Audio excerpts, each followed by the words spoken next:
নমস্কার বন্ধুরা, সোমাদির রান্নাঘরে সবাইকে স্বাগত। আশা করছি আপনারা সবাই খুব ভালো আছেন। আজ আমি আম দই রেসিপিটি নিয়ে চলে এসেছি। আমরা সাধারণত ঘরে টক দই বা মিষ্টি দই পেতে থাকি, তারই স্বাদ পাল্টাতে আজ আমি আম দই ঘরে গ্যাসের ওভেনে কম সময়ে আপনারা কিভাবে বানাবেন তারই রেসিপি আপনাদের সাথে শেয়ার করছি। তার জন্য সম্পূর্ণ ভিডিওটি দেখতে হবে। আমার চ্যানেলের নতুন বন্ধুদের কাছে অনুরোধ আমার চ্যানেলটিকে সাবস্ক্রাইব করার জন্য, আর ফেসবুক বন্ধুদের কাছে অনুরোধ পেজটিকে ফলো করার জন্য। চলুন দেখে নেওয়া যাক রেসিপিটি। আমদই বানানোর জন্য আমি 1.5 লিটার ফুল ফ্যাট দুধ নিয়েছিলাম। এখন কড়া বসিয়ে নিয়েছি, দুধটা জাল দিয়ে দেব।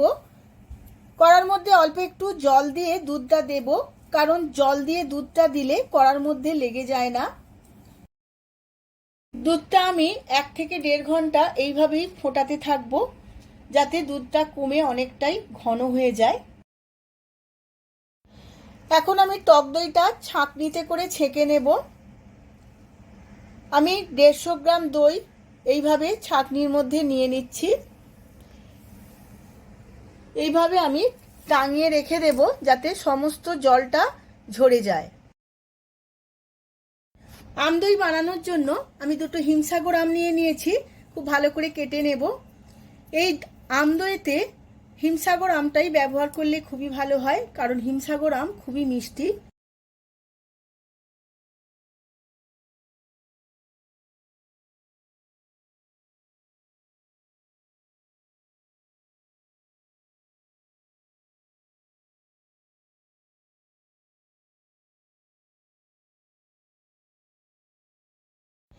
সমস্ত আমের পাল্প বা কাঁচটাকে বের করে নেব। এইভাবে চামচের সাহায্যে বের করে নিতে হবে।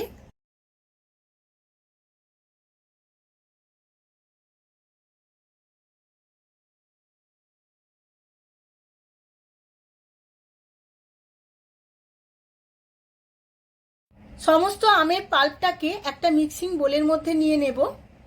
এইভাবে মিক্সিতে করে একটা মিহি পেস্ট বানিয়ে নেব।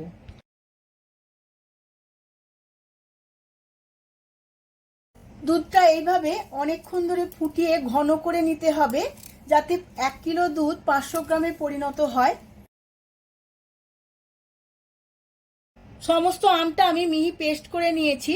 এবার ছাঁকনিতে করে ছেঁকে নেব, যাতে কোনো ডেলা বা চোঁচ না থাকে।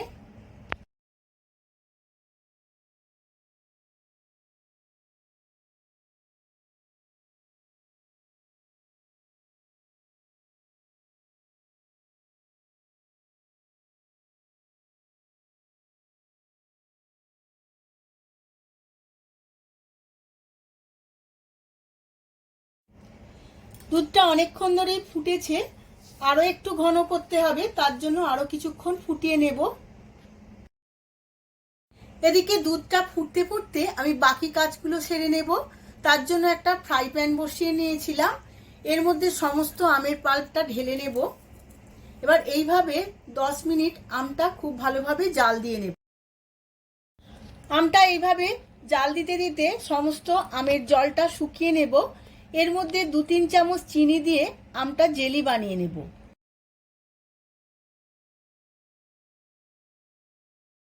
আমটা জাল দিতে দিতে অনেকটাই ঘন হয়ে গেছে। আমি এখানে 2 চামচ চিনি ব্যবহার করেছি, কারণ আমটা খুবই মিষ্টি ছিল। একদম জেলিটা কমপ্লিট হয়ে গেছে। এবার আমি গ্যাসের ফ্লেমটা অফ করে দিয়ে ঠান্ডা করে নেব। আমি একটা বাটিতে জাল দেওয়া দুধ 4 হাতা তুলে নিয়েছিলাম। এর মধ্যে আমি পাউডার দুধ দিয়ে দেব। আমি এখানে 200 গ্রাম পাউডার দুধ নিয়েছিলাম। এই পাউডার দুধ যদি এই দইয়ের মধ্যে দেওয়া হয়, তাহলে দইয়ের টেস্ট খুবই সুন্দর আসে, আর দুধটাও তাড়াতাড়ি ঘন হয়ে যায়। তাই পাউডার দুধটা দেওয়া খুবই জরুরি। পাউডার দুধটা খুব ভালোভাবে গুলে গেছে। দুধটা ফুটতে ফুটতে অনেকটাই ঘন হয়ে গেছে। এবার আমি এর মধ্যে দিয়ে দেব প্রয়োজন মতো চিনি। আমি এখানে 4 চামচ চিনি ব্যবহার করেছি। চিনির পরিমাণটা আপনাদের ইচ্ছে মতো দেবেন। চিনিটা খুব ভালোভাবে মিশিয়ে নিয়েছি। এবার দিয়ে দেব গুলে নেওয়া পাউডার দুধ। পাউডার দুধ দিয়েও দুধটা আরো 2 মিনিট খুব ভালোভাবে ফুটিয়ে নেব।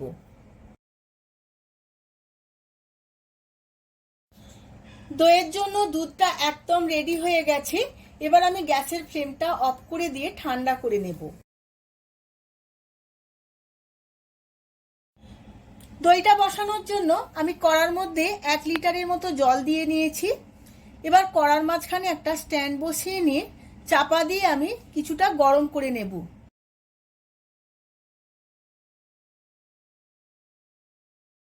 কড়ার চাপার ছিদ্রটা একটা কাগজ দিয়ে বন্ধ করে নিয়েছি।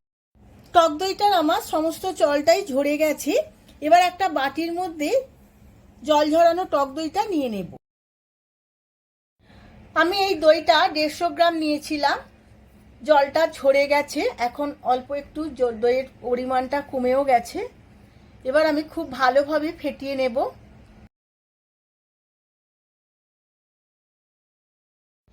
এবার ফেটানো টক দইটার উপরে সমস্ত তৈরি করে রাখা জেলিটা দিয়ে দেব। টক দইয়ের সাথে আমের জেলিটা খুব ভালোভাবে মিশিয়ে নিতে হবে।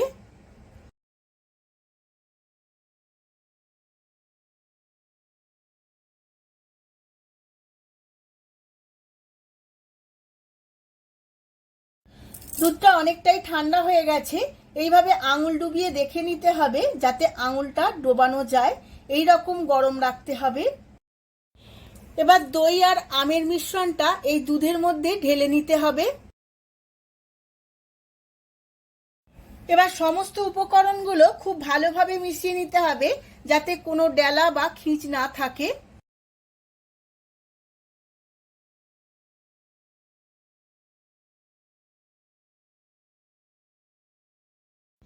দই বসানোর জন্য সমস্ত মিশ্রণটা একদম রেডি হয়ে গেছে।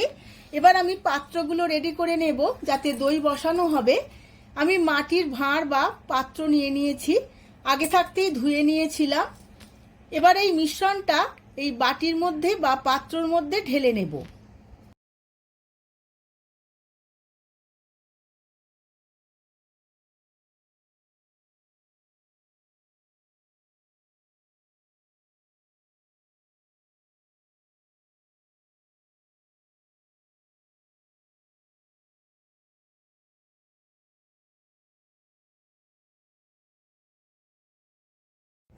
এবার পাত্রের মুখগুলো ফয়েল পেপার দিয়ে মুড়িয়ে নেব।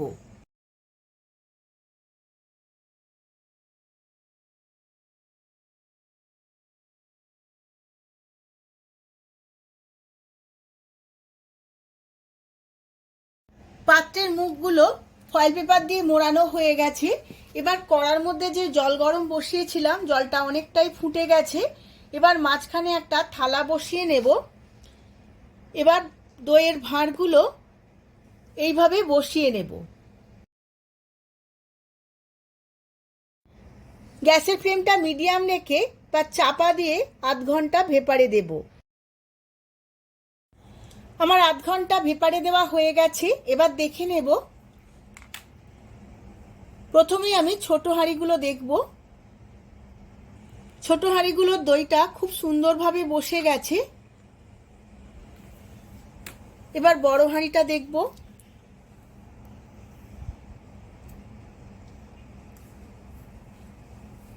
বড় হাঁড়ির দইটা অল্প সময় আরো ভেপারে দিতে হবে। আমি ছোট হাঁড়িগুলো নামিয়ে বড় হাঁড়িটা আরো 5 থেকে 7 মিনিট ভেপারে দেব।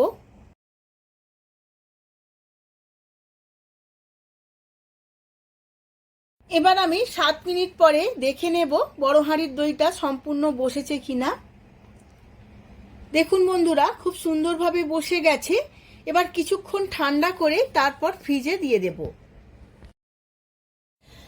1 থেকে 1.5 ঘন্টা আমি ফ্রিজে রেখেছিলাম, কত সুন্দরভাবে বসে গেছে। এইভাবে আপনারাও বাড়িতে বানিয়ে ফেলুন আম দই আর ঠান্ডা ঠান্ডা পরিবেশন করুন। ভিডিওটা যদি ভালো লেগে থাকে ভিডিওটিতে প্রচুর প্রচুর লাইক শেয়ার কমেন্ট করবেন। আজ তাহলে আসি, আবার দেখা হবে পরবর্তী ভিডিওতে নতুন কোনো রেসিপি নিয়ে। ধন্যবাদ।